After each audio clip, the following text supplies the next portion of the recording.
Mutton സൂപ്പിന്റെ റെസിപ്പിയാണ്. ഉള്ളി ചേർത്ത് കൊടുക്കുക, കഷ്ണം തക്കാളി, വേപ്പില. വെള്ളത്തിന്റെ അളവ് കുറച്ച് കൂടുതലുള്ള ചുക്ക് കൂടെ ചേർത്ത് കൊടുക്കുന്നുണ്ട്. അത് ആദ്യം ചേർക്കാൻ ഇതിൽ ഉള്ളി വറുത്തിടണം.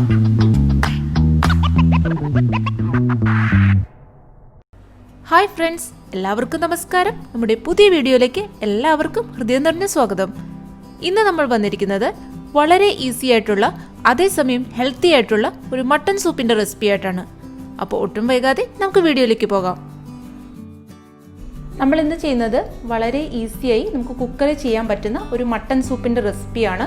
1/2 കിലോ ആണ് മട്ടന്റെ എല്ലും കുറച്ച് ഇറച്ചി കഷ്ണങ്ങളും എടുത്തിട്ടുണ്ട്. ഇതിലേക്ക് ആദ്യം തന്നെ ചതച്ചു വെച്ചിരിക്കുന്ന ചെറിയുള്ളി ചേർത്ത് കൊടുക്കാം. വെളുത്തുള്ളി ചതച്ചത്, ഇഞ്ചി ചതച്ചത്, കുരുമുളക് ചതച്ചെടുത്തത്, മല്ലി ചതച്ചെടുത്തത്, ജീരകം ചതച്ചത്, സാദാ ജീരകമാണ്, കടുക് ചതച്ചെടുത്തത്, മഞ്ഞൾപ്പൊടി, അല്പം കല്ലുപ്പ്, ചെറിയ കഷ്ണം തക്കാളി, അല്പം കറിവേപ്പില. ഇതിലേക്ക് കുറച്ച് വെള്ളം കൂടെ ചേർത്ത് കൊടുക്കാം. വെള്ളത്തിൻ്റെ അളവ് കുറച്ച് കൂടുതലെടുക്കാം. ഇതിലേക്ക് ഇപ്പോൾ നമ്മൾ 3 ഗ്ലാസ് വെള്ളം ചേർത്ത് കൊടുത്തിട്ടുണ്ട്. നമ്മളിപ്പോൾ ചതച്ച് ചേർത്ത സാധനങ്ങളൊക്കെ പൊടിയായിട്ട് നമുക്ക് ചേർക്കാവുന്നതാണ്. കുരുമുളക്, മല്ലിയൊക്കെ പൊടിയായിട്ടും ചേർത്ത് കൊടുക്കാം.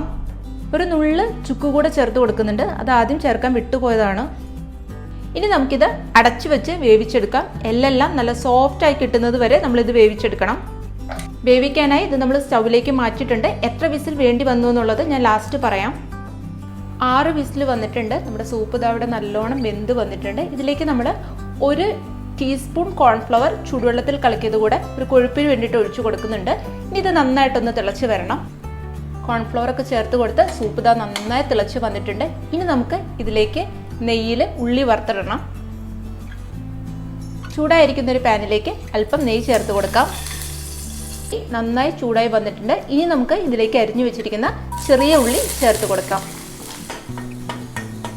നെയ്യ് ചേർക്കാൻ ഇഷ്ടമില്ലാത്തവർക്ക് ഇതിന് പകരം വെളിച്ചെണ്ണയും ചേർക്കാം. പക്ഷെ നെയ്യ് ചേർക്കുന്നതായിരിക്കും കുറച്ചുകൂടി ടേസ്റ്റ്. ഇതിലേക്ക് കുറച്ച് കറിവേപ്പില കൂടെ ചേർത്ത് കൊടുക്കുന്നുണ്ട്. ഇനി ഈ ഉള്ളി കറിവേപ്പിലയും വഴറ്റിയെടുത്ത് നമുക്ക് ഇതിലേക്ക് ചേർത്ത് കൊടുക്കാം. സൂപ്പ് ഇത് അവിടെ റെഡി ആയിട്ടുണ്ട്. ഇതിൽ ഉപ്പ് നോക്കിയിട്ട് ആവശ്യമുണ്ടെങ്കിൽ മാത്രം ചേർത്ത് കൊടുക്കാം. വളരെ ഈസിയായി തയ്യാറാക്കാവുന്ന ഈ മട്ടൺ സൂപ്പിൻ്റെ റെസിപ്പി എല്ലാവരും ട്രൈ ചെയ്ത് നോക്കുമെന്ന് വിശ്വസിക്കുന്നു. നിങ്ങളുടെ അഭിപ്രായങ്ങൾ അറിയിക്കാനും മറക്കരുതേ.